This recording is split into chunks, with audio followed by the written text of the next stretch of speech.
ঢাকায় চলচ্চিত্রের তারকা শবনম বুবলী মাত্র কয়েকদিন আগে ফ্ল্যাশব্যাক শিরোনামে নতুন একটি চলচ্চিত্রে যোগদান করেন। কিন্তু চলচ্চিত্রটিতে ওপার বাংলার তারকা সৌরভ দাসকে অভিনয় করতে দেখা যাবে তার বিপরীতে। মোরওভার প্রথমবারের মতো এই দুই তারকা একসঙ্গে অভিনয় করবেন বলে জানা যায়।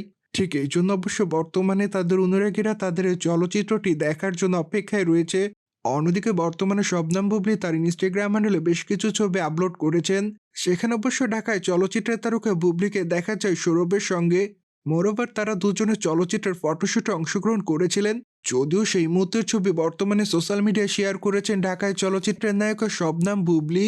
ঠিক এই জন্য অবশ্য তাদের প্রকাশ করা ছবির কমেন্ট বক্সে অনেকে তাদেরকে লাভ ইমোজি দিয়েছে। মোরওভার অনেকে আবার তাদেরকে শুভকামনা জানিয়েছে। সেই সাথে অনেকে আবার অ্যামেজিং লিখেছে। কিন্তু আবার অনেকে জানতে চেয়েছে চলচ্চিত্রটি কবে উন্মোচন করা হবে। মোরওভার অনেকে আবার এই তারকাকে লাভ ইমোজি দেয়। সুতরাং যোগ সবকিছু মিলে বর্তমানে দর্শকদের মাঝে আলোচনা এই তারকা। অন্যদিকে বর্তমানে শবনম বুবলীর হাতে বেশ কিছু চলচ্চিত্রের কাজ আছে। কেননা এই তারকা মাত্র কয়েকদিন আগে বেশ কিছু চলচ্চিত্রে যোগদান করেছেন। মোরওভার এই জন্য অবশ্যই এই তারকা একের পর এক সে সকল চলচ্চিত্রের শুটিংয়ের কাজ করছেন। অন্ধাধারের পহেলিকা চলচ্চিত্রে নায়িকাকে সর্বশেষ অভিনয় করতে দেখা যায়। সেখানে অবশ্য তার অভিনয় তার অনুরাগীদের কাছে ভালো লেগেছে। কিন্তু দুঃখের বিষয় যে চলচ্চিত্রটি তেমন ভালো অর্থ আয় করেনি। প্রসঙ্গত ঢাকায় চলচ্চিত্রে আলোচিত একজন তারকা হলেন শবনম বুবলী। মোরওভার এই তারকা তার কেরিয়ারে বেশ কিছু চলচ্চিত্রে অভিনয় করেছেন।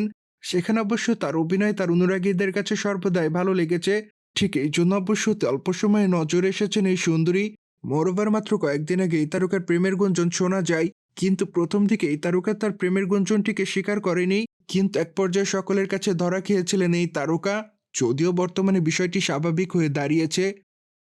সুতরাং যাক জেনে তো নিলেন, ঢাকায় তারকা শবনম বুবলীর ফ্ল্যাশব্যাক চলচ্চিত্রে তার বিপরীতে সৌরভ দাসকে অভিনয় করতে দেখা যাবে। মোরওভার এই বিষয়টি নিয়ে কোনো মতামত থাকলে কমেন্ট বক্সে জানাতে ভুলবেন না। সেই সাথে চ্যানেলটিকে সাবস্ক্রাইব করে আমাদের সাথেই থাকুন আপকামিং আপডেট জানার জন্য।